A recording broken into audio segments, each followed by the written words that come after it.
Here's Bobo. Let me introduce you to a mural of Bobo the gorilla, given to me by the town Bobo was raised in, Anacortes, Washington. A man who was my age, but dead now, but he was the muralist in that town. He did hundreds. Loved that Bobo story. Yeah, my uncle, my dad's oldest brother, was a very successful fisherman, and he came home with 100,000 that year, 1950. Jeez. He, on impulse, bought himself Like a a new million. Cadillac, a new house, like that, and wanted to buy a chimp. He was gonna buy a chimp. On the phone, called to Ohio, big game hunter. Yeah, we got a chimp. He drove from Seattle, Washington area back to somewhere in Ohio, and the big game guy told him, whoops, no chimp, but we do have a baby gorilla. My uncle didn't know a thing about gorillas, but took the chance, basically. Turned around and he started with a baby in a bassinet in the seat beside him, and brings home a little 6-month-old or less, months old, young baby gorilla. And shows up in Seattle and comes to visit us on the way to his home, which is north of us. Bobo interacts with me his first minutes on the West Coast and gets the measles. This is part of our family story. Survives it. A miracle. He's a miracle story. Bobo gets taken to my grandparents' home because Uncle Bill is a fisherman and needs to go out to sea every other night, or be gone for months even. So his mother, my grandmother, becomes the mom of Bobo, the little gorilla. Okay. And he is raised in their home, with my grandfather being the more fatherly figure, probably, yeah. And he was quick to become smarter than an average kid and a lot more physical than an average kid. But he was dressed like a kid, diapered like a kid, potty trained 10 times faster than a kid. He learned everything really fast at a young age. Sat at the dinner table with us in a high chair with a little spoon. And we're talking about a little gorilla sitting there with us. We were all fascinated by it. Nobody ever really got used to it, like, oh yeah, Bobo. No, it was just an amazing thing to be in a moment with a gorilla, a young male gorilla.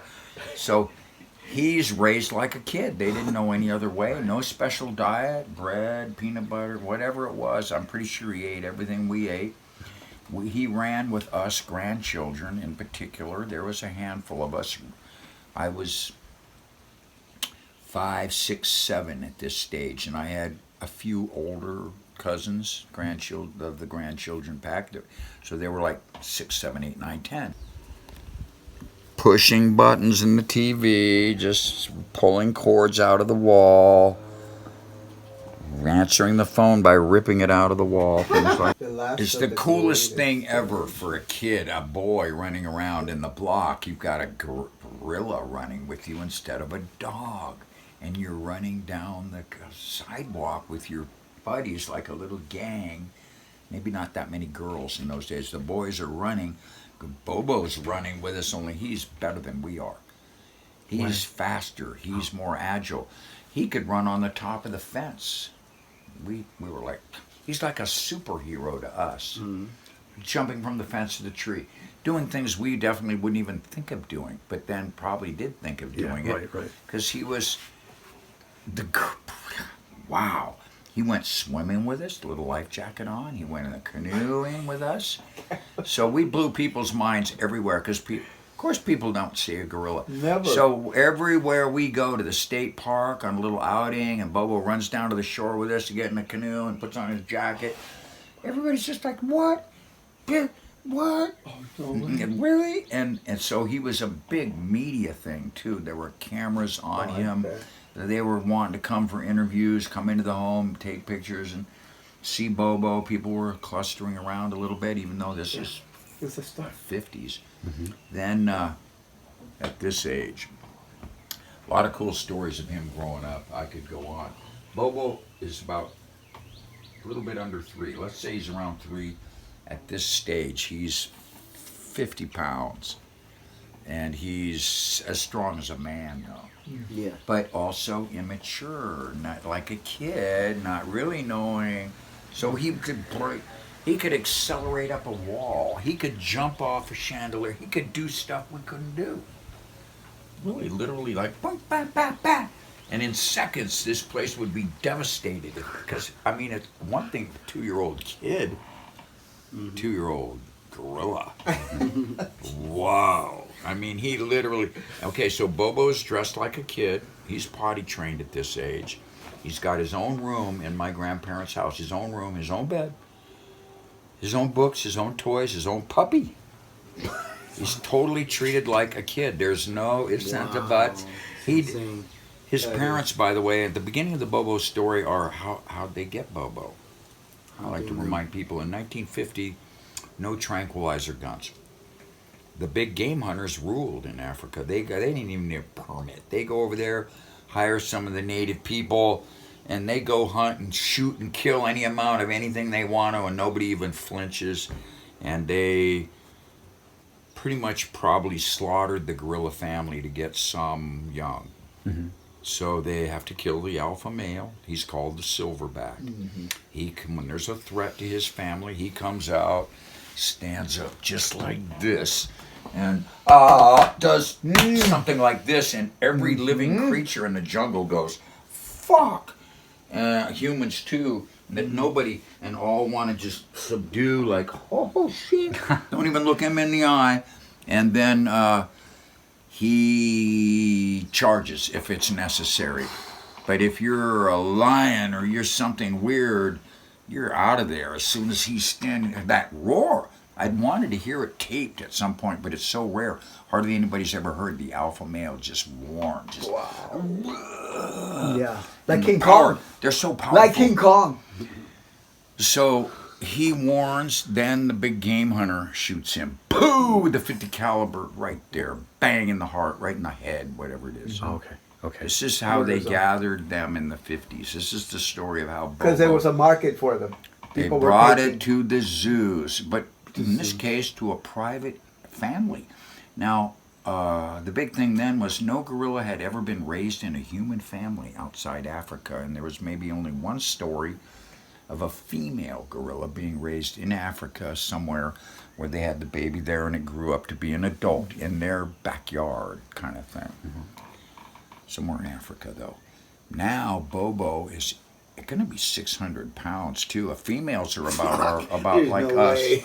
They're 200 pounds. That's the female. Terrified. 600 pounds of this kind of stuff, too. Muscle. He was... Here's a cool story just to throw in. Yeah. My grandparents had a library of books.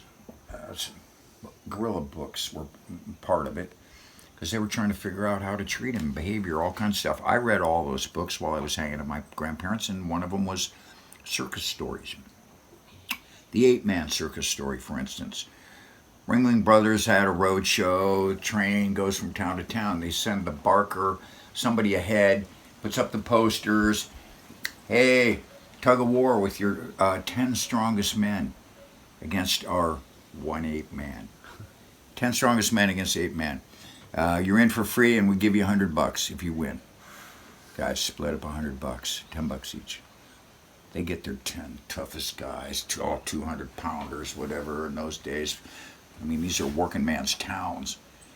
And they got the tug of war rope all lined up, and they got this cage right there with the tarp down. Can't even see what's in there. Nobody sees the 8-man yet. The guy pitching the show is playing it up. Come on now.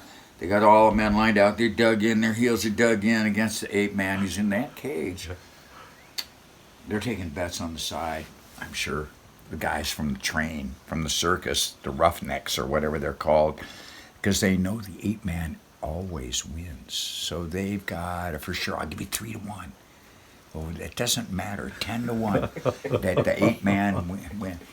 And so they then they throw the tarp back. There he is. There he is. He is impressive. He's just sitting there. An alpha male. I've never been more impressed by a male than watching these silverbacks just sit there. They got all the men ready, dug in. they throw the rope into this guy.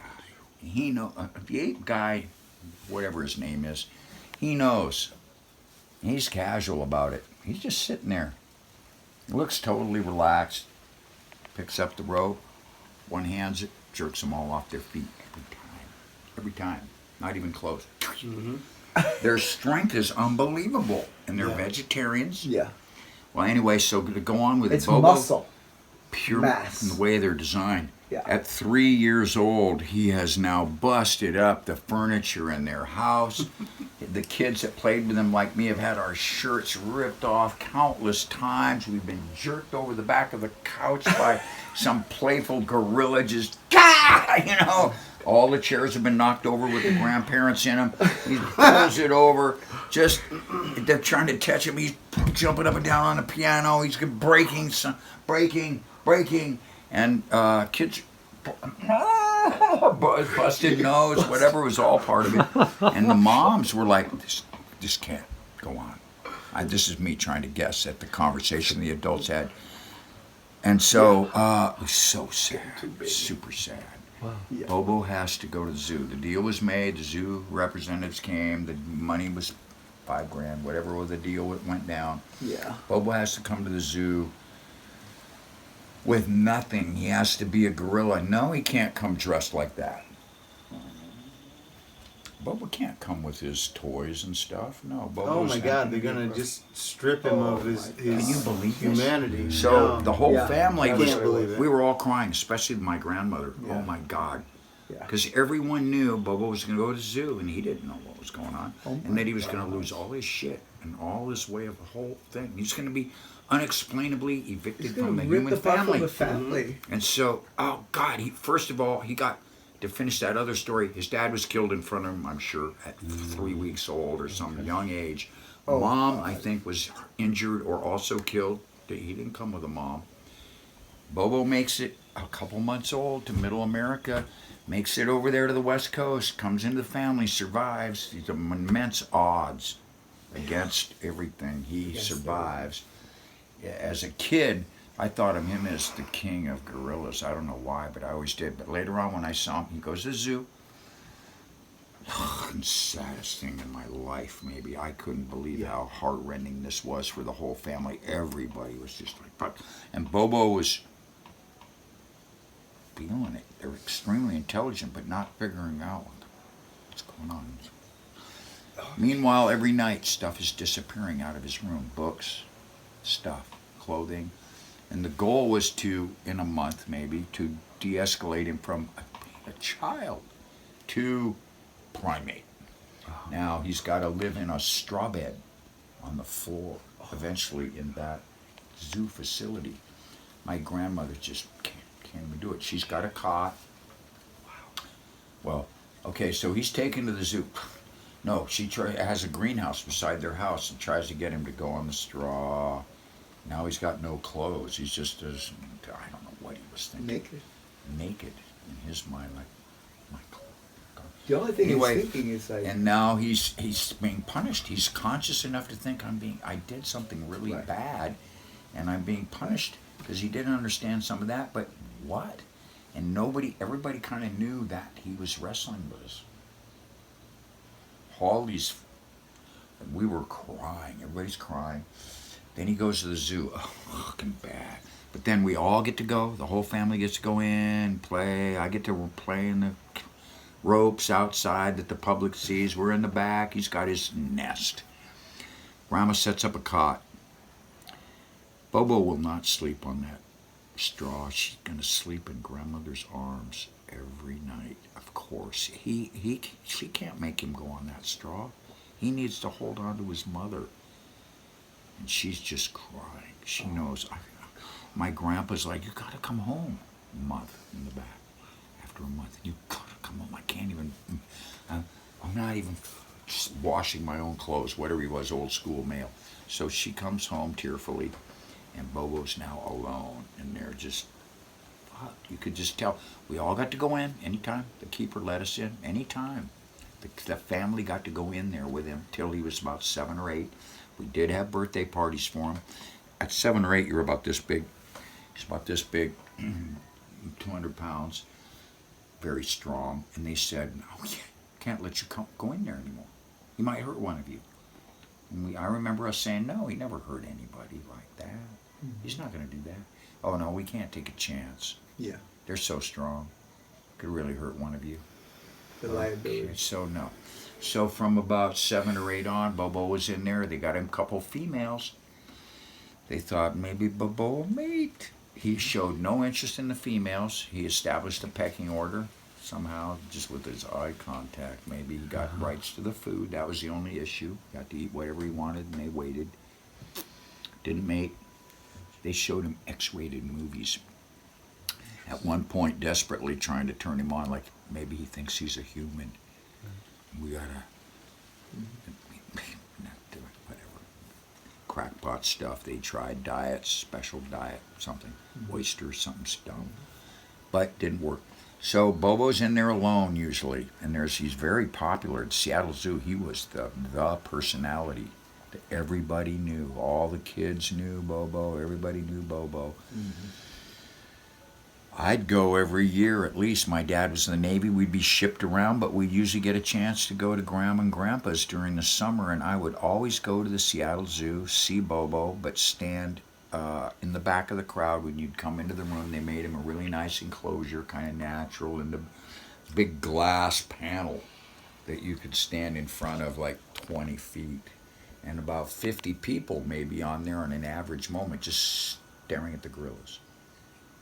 And Bobo, the royal silverback at that point, like, wow, it's just 600 pounds sitting there.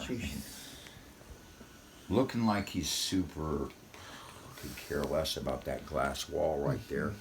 Like bored, you know, I could just look at him from the back row and just see him just like bumps of bored.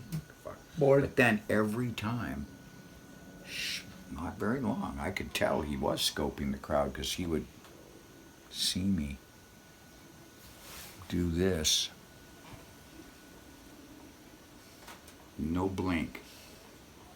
I would be sitting 5 people deep back behind the glass, and he would do it, and the crowd parted every time because the people in front would feel his intense gaze, and they'd begin to feel like, Is he looking at me? and they would part just naturally, and I would tell him finally, he's looking at me. He's recognizing me from his childhood. I'm one of his family. Yep. His brother. And I'd cry practically telling this part of the story. Then I would have this is me as a young guy, 10, 11, 12, 16, 20. He's in there during these years of my life, and I'm looking at him long before I know anything about psychicness or anything like that, and he's just staring at me, and I'm finding this voice saying, oh, can you help me? Can you get me out of here? Can I go home yet? And I'm thinking,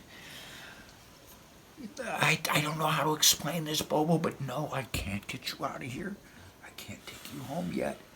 And I can't explain why. It's fucking shitty. Because you did nothing wrong. What did I do? Why? And I think, it was like psychedelics to me. My first psychedelic trip was me as a young guy facing up on Bobo, trying to explain, apologize really for humanity's cruelty to kill his family. Put him in Rip there. him away from his family and throw him in prison. I For Bobo, it was could never prison, explain it. I still couldn't. The crowd would be very entertained by all this. I would tell them a couple stories. I would tell them Bobo and I are really rapport right now. Feel this too, like this. I'm sad for Bobo, for the situation. This is just wrong. For being incarcerated. For his It's freedom. unexplainably the They took his vanity of freedom away. humanity. It's just wrong. Going to college, and my mom, and I had turned on that year to pot and LSD, so I was tripping. And I get a little paper from my mom, card. Bobo dies. Bobo dies in his sleep. We're going to do an autopsy on him. We're going to do this. His skeleton's going to go over there. His muscles are going to go over there. His organs are going to study over there. His brain's going to go somewhere. But hey, we're going to stuff his skin and put it in the museum over there for all you people who love Bobo. You get to see him again. I went, oh my God, Never this is ending. fucked up. And I knew, oh, my family is never going to go see Bobo stuffed. None of them. That is way too heavy. Yeah. Oh my Yeah, God. like And then I stuffing knew your brother. I'm probably the only Right. one that would dare to. And I said, because of that, I will. I volunteered to do something kind of difficult, I thought. Like, oh man, this is so trippy. But I went to the museum that year. And I went, I remember standing outside and staring at the door even and just going, no, this is fucking intense. Whoa, my friend Bobo stuffed. I just thought, you're gonna cry at least. Went in there, stared at it. To tell you the truth, no. I wasn't Bobo, Whit, we're gone.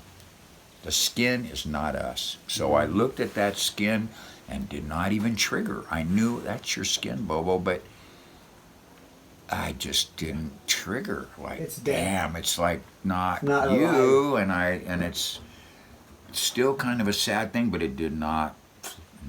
I thought I was just gonna go this. Fuck you, humans. You stuffed my friend, my brother, my cousin, whatever he was. He Brother. was a relation. He was a family member. A brother. And man, that was so wild. That's the gorilla story right there in a How nutshell. But was then he? my family knows nobody got impacted by that gorilla as much as me. They would joke about it all through my life until right even now. I'm sure they would all agree. Oh yeah, Bobo rubbed off on you with your face even. I mean, it's kind of like that. Right. So they Well, bought- you do have a stare. and that then is I very much have like that. I have the Yeah. willingness to Yeah. posture even like some Yeah. kind of girl. Like, Silverback. ah, You even got the silverback now. I do it. So it's natural. I'm kind of acting it out humorously because I'm Yeah. of my knowledge of gorillas. I identify. He's my Amakua. He's my spirit Yeah. guide. Yeah. That's obvious now. I've You never would ever happen heard to the have story. been born on the year of the monkey by any chance, I mean. Rat. No, dog. Fire dog. Dog. Same at I'm 46. either Same as Oh, Trump. you are. How old were you when Bobo passed? What? Yeah. 20, let me think about that now. Around 20, 21. And what about Bobo? How old did he get to Maybe live? 15. 16. Oh, 16. Wow. Okay. Wow. Is that like the life expectancy? No, 40. Yeah, they live In a they live zoo, long 30, time. 40, 50. He died of sadness. Possibly. He was We would have just- said that, but then I don't they know, said, no, he sadness. fell from one of his little ropes or swing there. They Cracked knew his head. this, and he had a mild injury, but the blood clot. This is them all having done the autopsy. Found a blood clot up there by the brain or something, Sure. and knew, okay, so he had that injury there, but then then this happened. So that's actually what happened. That's what they claimed. Right. And then Otherwise, he would have made it. He was his healthy. brain, his whole skull disappeared. There's a whole bunch of funny stuff that happened. Bobo's skull disappears from the autopsy, and it was a big mystery for a bunch of years, 20 years. Somebody dying later on. The physician that did the autopsy, his wife, once he died, his wife finally brought the skull, whatever it Oh, the was, the physician skull, I took- think. Holy It's shit. like he was the one all these years who took Bobo's skull. So there's a little bit of story here in the recent years I heard Bobo's skull emerge.